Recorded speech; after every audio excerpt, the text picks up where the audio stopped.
Hi all, എല്ലാവർക്കും cooperative വേക്കറിലേക്ക് സ്വാഗതം. ഇപ്പോൾ നമ്മളിന്ന് കുറച്ച് രാജ്യങ്ങളുടെ കറൻസീസ് നമ്മൾ ഇൻസ്റ്റാഗ്രാമിലും ടെലഗ്രാമിലും ഷെയർ ചെയ്തിട്ടുണ്ടായിരുന്നു. അത് പ്രകാരം ഒന്ന് രണ്ട് പേര് ഇതുപോലെ നമുക്ക് വളരെ ഇമ്പോർട്ടൻ്റ് ആയിട്ടുള്ള കുറച്ച് രാജ്യങ്ങളുടെ കറൻസിയും ക്യാപിറ്റലും ഒക്കെ പറയാമോ എന്ന് ചോദിച്ചിട്ടുണ്ടായിരുന്നു. അപ്പോൾ ഞാൻ എൻ്റെ ഓൺ ഹാൻഡ് റൈറ്റിങ്ങിൽ ഞാൻ പ്രിപ്പയർ ചെയ്ത ഒരു ചെറിയൊരു നോട്ടാണിത്. അപ്പോൾ നിങ്ങൾക്ക് ജസ്റ്റ് ലാസ്റ്റ് റൗണ്ട് പോലെ നമ്മുടെ CSEBക്ക് സ്ഥിരം ചോദിക്കുന്നതാണ് അല്ലേ, കൺട്രി ക്യാപിറ്റലും കറൻസിയൊക്കെ കോയിൻസൊക്കെ ചോദിക്കാറുണ്ട്. അപ്പം അത് നമുക്ക് വരും ദിവസങ്ങളിൽ ചെയ്യാം. അത് വളരെ കുറച്ച് ദിവസങ്ങളേ ഉള്ളൂ എക്സാമിന്. അപ്പോൾ എക്സാമിന് വളരെ ലാസ്റ്റ് റൗണ്ട് എന്നുള്ള രീതിയിൽ നോക്കിയിട്ട് പോകാൻ പറ്റുന്ന കുറച്ച് കാര്യങ്ങൾ ഞാനിപ്പം ജസ്റ്റ് ഒരു 25 ഈ G7 കൺട്രീസ്, G20 കൺട്രീസ് അത് ഇൻക്ലൂഡ് ആയിട്ടുള്ള ചില രാജ്യങ്ങളുടെ ക്യാപിറ്റലും കറൻസിയാണ് പറയുന്നത്. അപ്പോൾ നമുക്ക് കൺഫ്യൂഷൻ ഉണ്ടാക്കാനുള്ള ക്വസ്റ്റ്യൻസ് ആയിരിക്കും കൂടുതൽ വരാൻ ചാൻസ്. GK സെക്ഷൻ നമുക്ക് വളരെ ഡീപ്പായിട്ടൊന്നും പഠിക്കാനില്ല, നമുക്ക് വളരെ ഈ ബേസിക് ആയിട്ടുള്ള GKs അറിഞ്ഞിരിക്കണം. അപ്പോൾ അങ്ങനെയുള്ള ഇത് ജസ്റ്റ് ഒന്ന് പറഞ്ഞു പോവാം. അപ്പോൾ വരും ദിവസങ്ങളിൽ ഉറപ്പായിട്ട് നമ്മുടെ ഇൻസ്റ്റാഗ്രാമിലും ടെലഗ്രാമിലും ഇതുമായിട്ട് റിലേറ്റ് ചെയ്തുള്ള PDF-കൾ അല്ലെങ്കിൽ നോട്ട്സുകളൊക്കെ ഷെയർ ചെയ്യുന്നതായിരിക്കും. നിങ്ങൾക്ക് GK മാത്രമേ ഞാൻ പറയാൻ ഉദ്ദേശിക്കുന്നുള്ളൂ, കാരണം നിങ്ങൾ എല്ലാവരും ഇപ്പോൾ എക്സാമിൻ്റെ തിരക്കിലാണെന്ന് മനസ്സിലായി. സോ എല്ലാവരും എന്ത് ചെയ്യുക, നന്നായിട്ട് പ്രിപ്പയർ ചെയ്യുക. ജസ്റ്റ് ഞാനിപ്പോൾ പറയുവാണ്, ഞാൻ എല്ലാം പറയുന്നില്ല, ജസ്റ്റ് ഒന്ന് രണ്ടും പറയാം. ഇന്ത്യയെ സംബന്ധിച്ചിടത്തോളം നമുക്കറിയാം ഇന്ത്യയുടെ ക്യാപിറ്റൽ ഡൽഹി ആണെന്നും ഇവിടെ രണ്ട് പേരുണ്ട് അല്ലേ, പ്രൈം മിനിസ്റ്ററും ഉണ്ട് പ്രസിഡന്റും ഉണ്ട്. നരേന്ദ്രമോദിയാണ് പ്രൈം മിനിസ്റ്റർ എന്നും പ്രസിഡന്റ് എന്ന് പറയുന്നത് ദ്രൗപദി മുർമു ആണെന്ന് നമുക്കറിയാം അല്ലേ. ദ്രൗപദി മുർമു ആണ് എന്ത് പ്രസിഡന്റ് എന്ന് പറയുന്നത്. ഇനി ഇറ്റലി എന്ന് പറഞ്ഞ രാജ്യത്തിലോട്ട് നോക്കുകയാണെങ്കിൽ യൂറോ ആണ് കറൻസി വരുന്നത്, ക്യാപിറ്റൽ റോം ആണ്. നോർമലി യൂറോ ഒന്നും നമുക്ക് ഓർമ്മ വരത്തില്ല, ഇറ്റലിയെ സംബന്ധിച്ച് യൂറോ ആണ്. അവിടുത്തെ പ്രൈം മിനിസ്റ്ററിന് ജോർജിയ മെലോണിയാണ്. അപ്പോൾ ഞാൻ പ്രൈം മിനിസ്റ്റേഴ്സിനെയും പ്രസിഡൻസിനെയൊക്കെ ആഡ് ചെയ്തിട്ടുണ്ട്, ജസ്റ്റ് നോക്കണം എന്നുള്ളവർക്ക് നോക്കാം, ഞാനത് ഡീറ്റെയിൽ ആയിട്ട് പറയുന്നില്ല. ഓസ്ട്രേലിയ എന്ന് പറഞ്ഞ രാജ്യത്തെ സംബന്ധിച്ച് എപ്പോഴും ക്യാപിറ്റലായിരിക്കും കൂടുതൽ ചോദിക്കാൻ ചാൻസ്. കാൻബറ എന്ന് പറയുന്നതാണ് ക്യാപിറ്റൽ. ഓസ്ട്രേലിയ എന്ന് പറയുമ്പോൾ എന്താണ്, കാൻബറ. അവരുടെ കറൻസി എന്ന് പറയുന്നത് എന്താണ്, ഡോളറാണ്. എന്താണ്, ഓസ്ട്രേലിയൻ ഡോളേഴ്സ് ആണ്. സോ ഡോളർ എന്ന് മാത്രം ചോദിച്ചാൽ ഉത്തരം എഴുതുക ഓസ്ട്രേലിയ. ഓപ്ഷൻ നോക്കിയിട്ടാണ് ആൻസർ ചെയ്യുക. ഇനി അർജന്റീന എന്ന് പറയുന്നതിൻ്റെ ക്യാപിറ്റൽ ബ്യൂണോസ് ഐറിസ് എന്നാണ്. Okay, Argentina. അവിടെ അർജന്റീനിയൻ പെസോ എന്ന് പറഞ്ഞൊരു കറൻസിയാണ് വരുന്നത്. അർജന്റീന പെസോ എന്ന് പറഞ്ഞൊരു കറൻസിയാണ് അവിടെ വരുന്നത്. ഓക്കെ, ഇനി ആ പറഞ്ഞ പോലെ ബ്രസീൽ എടുക്കുകയാണെങ്കിൽ എന്താണ്, ബ്രസീലിയ. എന്താണ് ക്യാപിറ്റൽ, ബ്രസീലിയാണ്.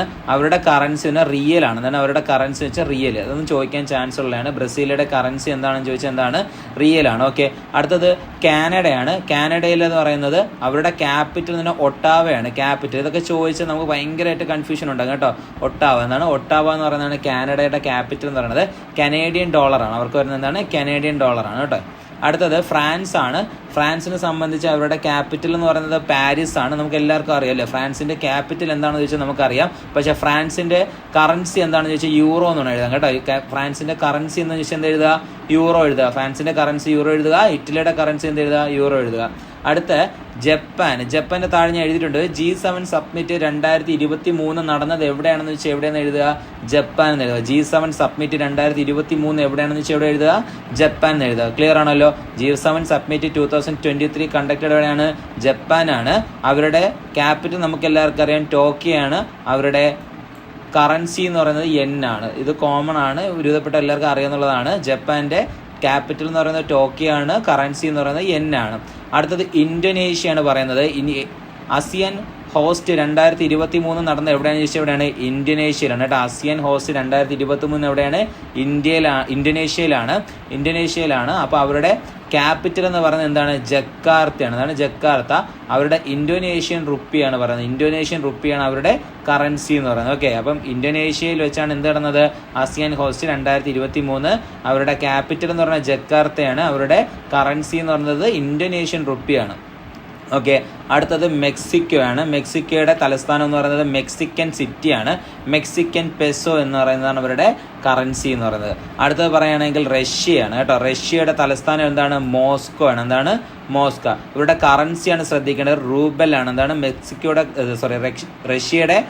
റഷ്യയുടെ കറൻസി എന്ന് വെച്ചാൽ എന്ത് എഴുതുക, റൂബലാണ്. എന്താണ്, റൂബൽ.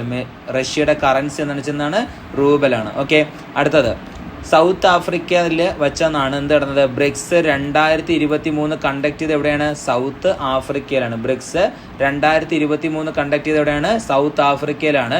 ഇവിടെ പ്രധാനമായിട്ട് ഇവർക്ക് 3 ക്യാപിറ്റൽ പറയുന്നത്. എക്സിക്യൂട്ടീവിൽ ഒരു ക്യാപിറ്റലുണ്ട്, ലെജിസ്ലേറ്റീവിലുണ്ട്, ജുഡീഷ്യലുണ്ട്. ഓർത്തിരിക്കേണ്ടത് ലെജിസ്ലേറ്റീവിലുള്ള കേപ്പ് ടൗൺ ആണ് കേട്ടോ. ലെജിസ്ലേറ്റീവിലുള്ള എന്താണ്, കേപ്പ് ടൗൺ പ്രധാനമായിട്ട് ഓർത്തിരിക്കുക. അല്ല മറ്റു പേരുകൾ നമുക്ക് ഓർക്കാൻ ചാൻസ് കുറവാണ്. സോ കേപ്പ് ടൗൺ എന്ത് ചെയ്തിരിക്കുക, ഓർത്തിരിക്കുക. അവരുടെ കറൻസിയാണ് പേരാണ് പ്രത്യേകത, റാൻഡ് ആണ്. എന്താണ് റാൻഡ്, എന്താണ് റാൻഡ്, RAND ആണ് അവരുടെ കറൻസി എന്ന് പറയുന്നത് കേട്ടോ. അപ്പം ബ്രിക്സ് 2023 എവിടെ വെച്ചാണ് കണ്ടക്ട് ചെയ്യുന്നത് വെച്ചാൽ എവിടെയാണ്, സൗത്ത് ആഫ്രിക്കയാണ്. ക്ലിയർ ആണല്ലോ. അടുത്തത് സൗദി അറേബ്യ ആണ്. സൗദി അറേബ്യയുടെ തലസ്ഥാനം എന്ന് പറയുന്നത് റിയാദ് ആണ്. സൗദി റിയാലാണ് എന്ത് അവരുടെ കറൻസി എന്ന് പറയുന്നത്. അടുത്ത സൗത്ത് കൊറിയ ആണ്. സൗത്ത് കൊറിയയുടെ തലസ്ഥാനവും ഈ പറഞ്ഞ കറൻസിയും വളരെ ശ്രദ്ധിക്കേണ്ട കാര്യമാണ്. സിയോൾ ആണ് കേട്ടോ. സിയോൾ ആണ് സൗത്ത് കൊറിയയുടെ തലസ്ഥാനം എന്ന് പറയുന്നത്. അവരുടെ കറൻസി എന്ന് പറയുന്നത് WON ആണ് കേട്ടോ. WON. ഓക്കെ, ഓർത്തിരിക്കുക. അടുത്തത് ജർമ്മനിയാണ്. ജർമ്മനിയിൽ എന്താ പറയുന്നത്, ബെർലിൻ ആണ് ക്യാപിറ്റൽ. സ്ഥിരം ചോദിക്കുന്ന ക്വസ്റ്റ്യൻ ആണ്. ജർമ്മനിയുടെ കറൻസി എന്താണ്, യൂറോ. ജർമ്മനിയുടെ ക്യാപിറ്റൽ എന്താണ്, ബെർലിൻ. ജർമ്മനിയുടെ കറൻസി എന്താണ്, യൂറോ. ജർമ്മനിയുടെ ക്യാപിറ്റൽ എന്താണെന്ന് വെച്ചെന്താണ്, ബെർലിനാണ്. ജർമ്മനിയുടെ ക്യാപിറ്റൽ എന്താണെന്ന് വെച്ചെന്താണ്, ബെർലിനാണ്. അടുത്ത ചൈന. ചൈനയുടെ തലസ്ഥാനം ബെയ്ജിംഗ് ആണ്. അവിടെ കറൻസിയുടെ പേരാണ് ശ്രദ്ധിക്കേണ്ടത്, കുറച്ച് ടഫാണ്. റെൻമിൻബി. എന്താണ്, റെൻമിൻബി എന്നാണ് അവരുടെ കറൻസി അറിയപ്പെടുന്നത്. ഓക്കെ, അടുത്ത ടർക്കിയാണ്. ടർക്കിയുടെ ക്യാപിറ്റൽ അൻകാരയാണ് കേട്ടോ. അൻകാര. ടർക്കിയുടെ ക്യാപിറ്റൽ എന്താണ്, അൻകാര. ANKAR. അൻകാര എന്നാണ് ടർക്കിയുടെ. ഹാൻഡ് റൈറ്റിംഗ് മനസ്സിലാവുന്നുണ്ടെന്ന് അറിയത്തില്ല. ഓക്കെ, എന്തായാലും ടർക്കിയുടെ ക്യാപിറ്റൽ എന്താണ്, അൻകാരയാണ് കേട്ടോ. അൻകാര. അവരുടെ കറൻസി എന്ന് പറയുന്നത് ലിയ, ടർക്കിഷ് ലിയ. എന്താണ്, ടർക്കിഷ് ലിയ. ചിലപ്പോൾ ലിയ എന്നൊക്കെ മാത്രം തന്നു കളയും. ടർക്കിഷ് ലിയ ആണ് എന്താ പറയുന്നത്, അവരുടെ കറൻസി എന്ന് പറയുന്നത്. അടുത്ത UK ആണ്. UK സംബന്ധിച്ചിടത്തോളം അവരുടെ തലസ്ഥാനം നമുക്കറിയാം, ലണ്ടൻ ആണെന്ന് നമുക്കറിയാം അല്ലേ. അവരുടെ കറൻസി എന്ന് പറയുന്നത് എന്താണ്, പൗണ്ടാണ്. UKയുടെ കറൻസി എന്താണ്, പൗണ്ടാണ്. US നമുക്ക് എല്ലാവർക്കും അറിയാം, വാഷിങ്ടൺ DC ആണ്. വാഷിങ്ടൺ DC അവരുടെ ഡോളർ എന്ന് പറയുന്നത് അവരുടെ കറൻസിയാണ്. മറ്റേ നേരെ നമ്മൾ UKയിൽ ശ്രദ്ധിക്കേണ്ട കാര്യം, അവിടെ ഋഷി സുനക് ആണ് എന്ത് പറയുന്നത്, അവരുടെ പ്രസിഡന്റ്. ഋഷി സുനക് എന്നാണ്, ഋഷി സുനക് കേട്ടോ. അവരുടെ ഹെഡ് ആരാണെന്ന് ചോദിച്ചാൽ ഋഷി സുനക് ആണ്. UKയിലെ ഹെഡ് ആരാണ്, ഋഷി സുനക്. US ആണെങ്കിൽ ജോയ് ബൈഡൻ ആണ്. ബൈഡൻ ആണല്ലേ, നമുക്കറിയാം. ബൈഡൻ ആണ് എന്ത് വരുന്നത്, പ്രസിഡന്റ് വരുന്നത്. വൈസ് പ്രസിഡന്റ് ശ്രദ്ധിക്കുക, കമല ഹാരിസ് ആണ് വൈസ് പ്രസിഡന്റ്. ആരാണ്, കമല ഹാരിസ് ആണ് എന്തോന്ന്, വൈസ് പ്രസിഡന്റ് പറഞ്ഞത്. അടുത്ത ബംഗ്ലാദേശ് എടുക്കുക, ദക്ക ടക്ക. ബംഗ്ലാദേശ് ദക്ക ടക്ക. എന്താണ് ദക്ക ടക്ക എന്ന് പറഞ്ഞ, ദക്ക ടക്ക എന്നല്ല, ധാക്കയാണ്. ധാക്കയുടെ എന്താണ്, ക്യാപിറ്റൽ ആണ് വരുന്നത്. എന്താണ് ക്യാപിറ്റല്, ബംഗ്ലാദേശിന്റെ ക്യാപിറ്റൽ ധാക്കയും അവരുടെ കറൻസി എന്ന് പറയുന്നത് ടാക്കയാണ്. ഓക്കെ, ഞാൻ ഫണ്ണിയായിട്ട് പറഞ്ഞ ബംഗ്ലാദേശിന്റെ കറൻസിയാണ് എന്താ പറയുന്നത്, ടാക്കയും. ഈ പറഞ്ഞ പോലെ എന്താണ് അവരുടെ ക്യാപിറ്റൽ തന്നെ ധാക്കയും. ക്ലിയർ ആണല്ലോ. അടുത്ത മൗറീഷ്യസ് ആണ്. മൗറീഷ്യസിന്റെ പ്രത്യേകം ശ്രദ്ധിക്കേണ്ട, മൗറീഷ്യസിന്റെ കറൻസി എന്ന് പറയുന്നത് റുപ്പിയാണ് കേട്ടോ. മൗറീഷ്യസിന്റെ കറൻസി എന്ന് റുപ്പിയാണ്. റുപ്പിയിൽ 6 രാജ്യങ്ങൾ വരുന്നുണ്ട്. 6 രാജ്യങ്ങൾ ഞാൻ നോട്ട് നേരത്തെ തന്നിട്ടുള്ളതാണ്. മൗറീഷ്യസിൽ എന്താണ്, റുപ്പിയാണ് പറയുന്നത്. ഓക്കെ, അടുത്തത് ഈജിപ്റ്റ് ആണ്. ഈജിപ്തിൻ്റെ എന്താണ്, ഈജിപ്ഷ്യൻ പൗണ്ടാണ്. ഈജിപ്ഷ്യൻ പൗണ്ടാണ്. അവരുടെ ക്യാപിറ്റൽ ആണ് ശ്രദ്ധിക്കേണ്ടത്, കൈറോ ആണ്. CAIRO, Cairo. ഓക്കെ, ഈജിപ്തിൻ്റെ എന്താണ്, CAIR, കൈറോ. ഇതെങ്ങനെയൊക്കെയാണ് പ്രൊണൗൺസ് ചെയ്യാൻ അറിയത്തില്ല. ഈജിപ്തിൻ്റെ കൈറോ, ഈജിപ്ഷ്യൻ പൗണ്ടാണ് വരുന്നത്. ഓക്കെ, അടുത്ത നെതർലാൻഡ് ആണ്.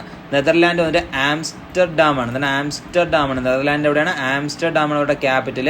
ഇവിടെ യൂറോയും പറയുന്നുണ്ട്, ഡോളറും പറയുന്നുണ്ട് കേട്ടോ. നെതർലാൻഡിൽ എന്താണ്, യൂറോയും പറയുന്നുണ്ട്, ഡോളറും പറയുന്നുണ്ട്. നെതർലാൻഡ്, ആംസ്റ്റർഡാം, യൂറോയും പറയുന്നുണ്ട്, ഡോളറും പറയുന്നുണ്ട്. അടുത്ത നൈജീരിയ. നൈജീരിയയുടെ തലസ്ഥാനം ശ്രദ്ധിക്കുക, അബൂജ. എന്താണ്, അബൂജ. ശ്രദ്ധിക്കണേ, നൈജീരിയയുടെ എന്താ പറയുന്നത്, അബൂജ എന്നാണ് പറയുന്നത്. അബൂജ. നൈറയാണ് അവരുടെ എന്തോ പറയുന്നത്, അവരുടെ കറൻസി. നൈറയാണ് കറൻസി. നൈറ പിന്നെയും കിട്ടും.